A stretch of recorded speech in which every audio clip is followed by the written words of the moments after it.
En Syrie, le cessez-le-feu semble tenir. Près de 24 heures après son entrée en vigueur, le groupe de travail qui pilote cette trêve tire un bilan positif de la situation, même s'il y a tout de même sur le terrain des incidents.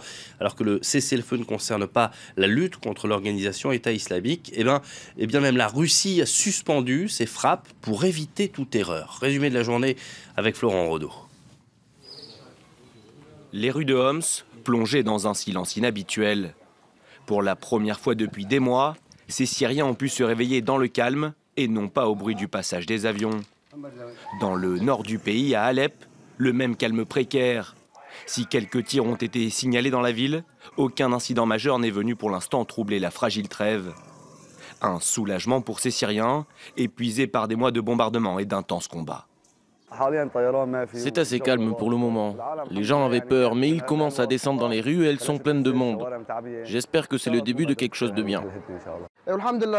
Grâce à Dieu, la situation est bonne pour l'instant.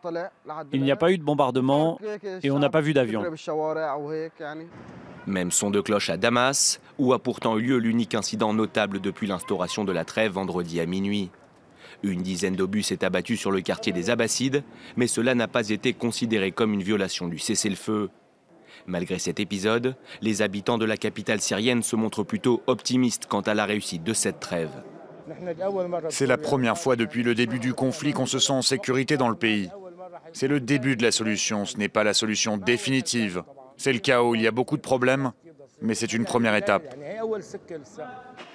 Dans les villes tenues par les rebelles, comme ici à Idlib, l'accueil réservé à la cessation des hostilités est bien différent.